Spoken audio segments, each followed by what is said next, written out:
Good morning. Today is Tuesday, December 7th, 2021. There is a famous, very difficult question in these Torah portions that we're learning now, especially our Parsha, Vayigash, but it relates to last week's Parsha as well. And that is, once Yosef is brought out of prison, and he is made the second most important person in all of Egypt, why doesn't he contact his father? Now, he didn't know what his brothers told Yaakov about what happened to Yosef, which was obviously not the truth. He didn't know that they told Yaakov that Yosef had been killed as a favorite son. Doesn't he realize what his continued silence must be doing to his father? The continued pain and the suffering that his father went through? Initially, when he got to Egypt, he was a slave, he was a prisoner, perhaps he was unable, perhaps he was not free and independent to be able to contact his father. But once he was free, once he was powerful, how could he not contact his father? So there are many answers to this question. Permit me to share with you one answer based on the insight of Rabbi Yoel bin Nun. And it is an answer that has particular relevance for us today. Yosef is sold by his brothers into slavery. He becomes a slave in Egypt and then a prisoner. And for years, Yosef sits alone. No friends, no family.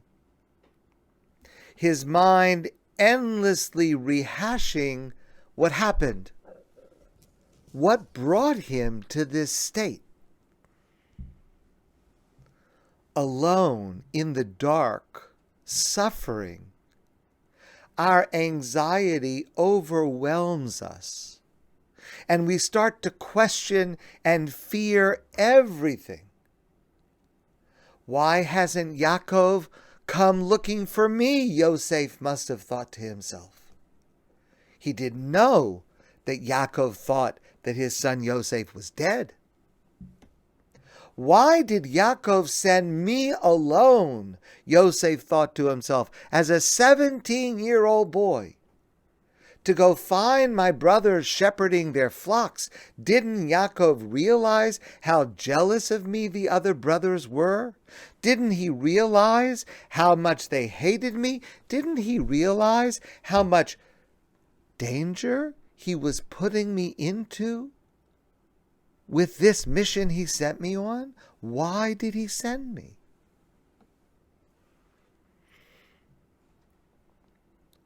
Or maybe Yosef speculated, Yaakov did know. Perhaps Yaakov was part of the plot.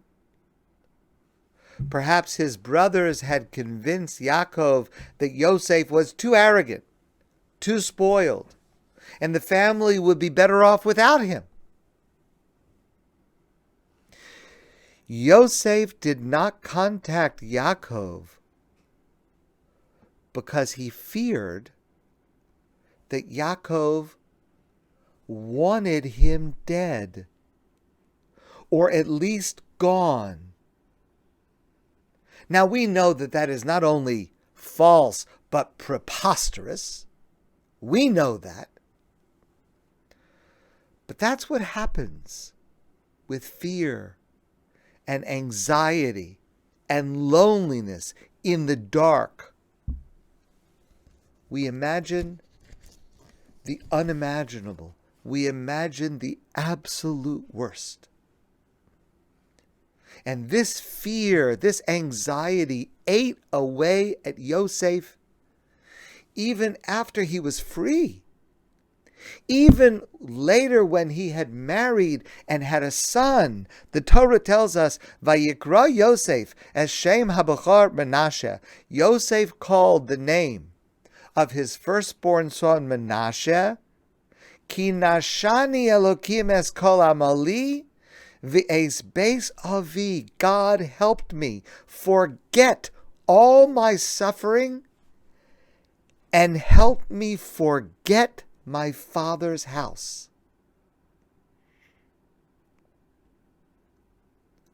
Because it was too painful to remember what he thought his brothers, and especially what he feared his father, had done to him. And even when his brothers appear in last week's Torah portion searching for food, and he recognizes them, though they do not recognize him, he expresses no mercy to them, no compassion, though they and their families at home, including his father, are starving. He treats them harshly, with a bitterness built up over more than 20 years of festering suspicion and hate, until our Parsha, the Parsha Vayigash, when Yehuda says these words, standing with the youngest brother Binyamin, who is the only full brother to Yosef. And Yehuda says these words to this person in command. It's really Yosef. Yehuda says, Vayomer avadecha avi aleinu, our father said to us, in talking about his reluctance to bring the youngest son, Binyamin, to Egypt, our father said to us, you know my wife bore me 2 sons, referring to Yosef and Binyamin. One was taken from me, killed.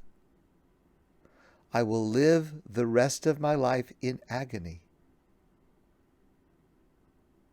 At the moment that Yehuda quotes those words of their father Yaakov, at that moment Yosef realizes 2 things.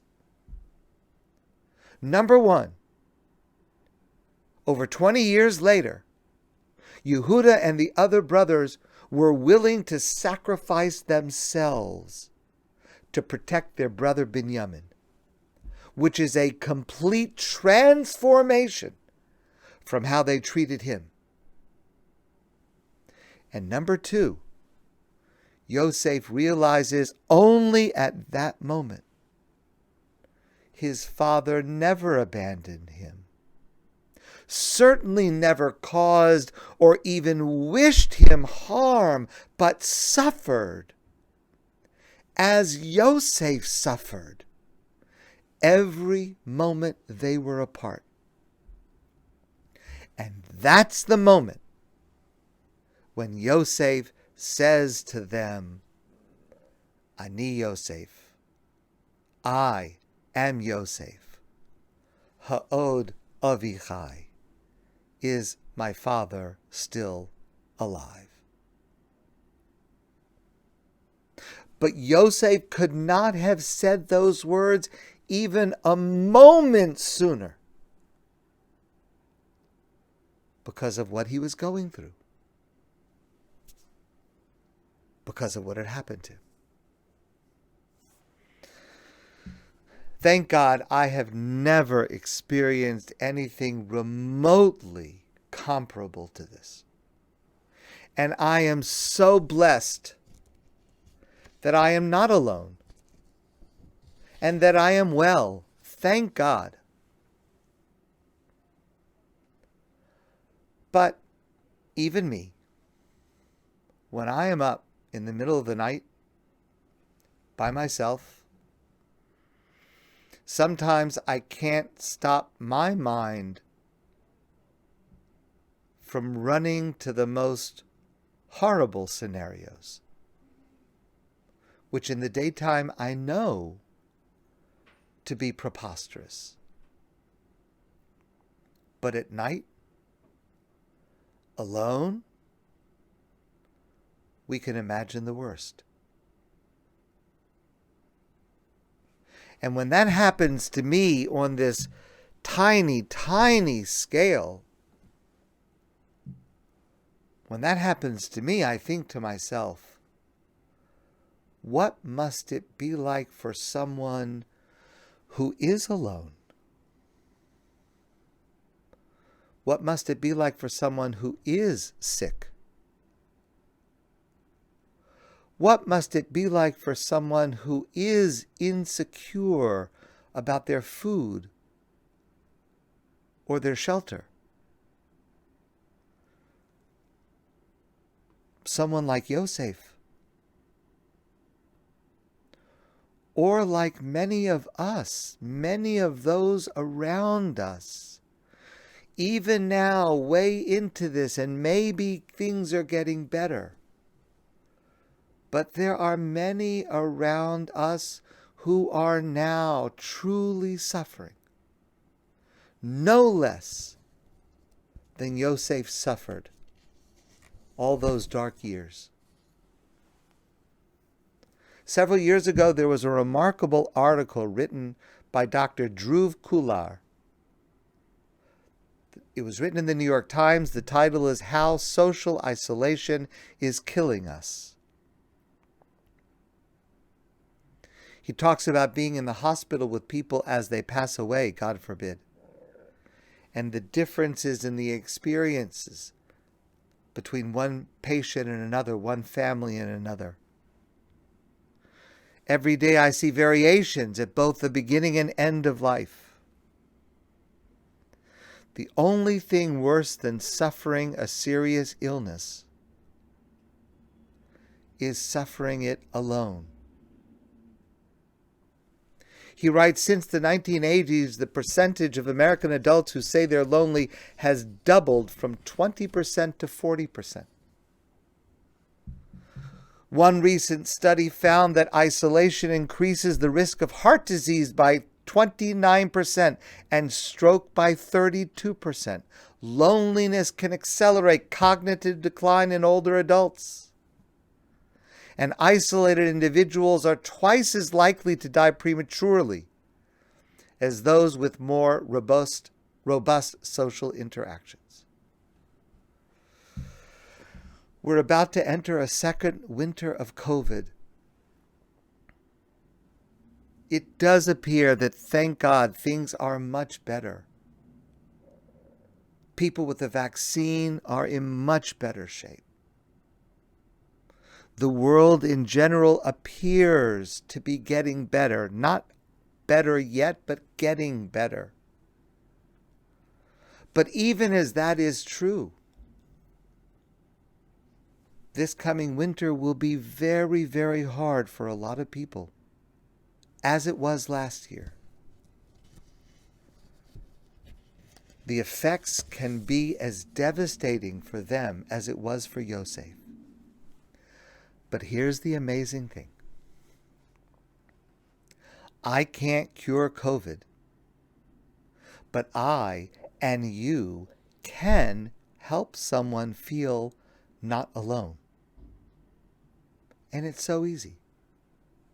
It's a phone call, it's a text, it's a FaceTime chat, it's a Zoom meeting, it's a walk under healthy circumstances.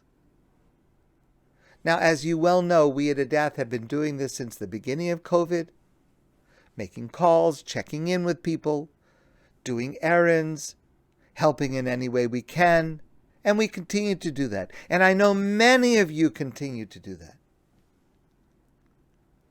Some people that we call don't want to talk. Some do. Others appreciate simply that someone else cares, even if they don't respond, even if we just leave a message and they don't call back, someone cares. I am convinced that this effort we and all of us have been doing to help people get through this is helping as much as anything else. So as winter approaches, I say to myself and I ask all of us to redouble our efforts. If we are spending 10 minutes a day calling other people and checking in on other people, let's make it 15 minutes a day. The 5 minutes will not be a harm on our day, but it will make a difference in other people's lives. Because this is what we can do. We can help people avoid the trauma that Yosef felt. Imagine if he had a friend who contacted him during that time, who reassured him, you're not alone. Of course your father loves you. It is a misunderstanding. Imagine had he had someone who through those 20 years could have told him that, but he didn't. But we do. And we can do that for each other. And here's the truth. When you save someone else, you will save yourself. My friends, I want to wish you a great day. And I look forward to seeing all of you soon in person.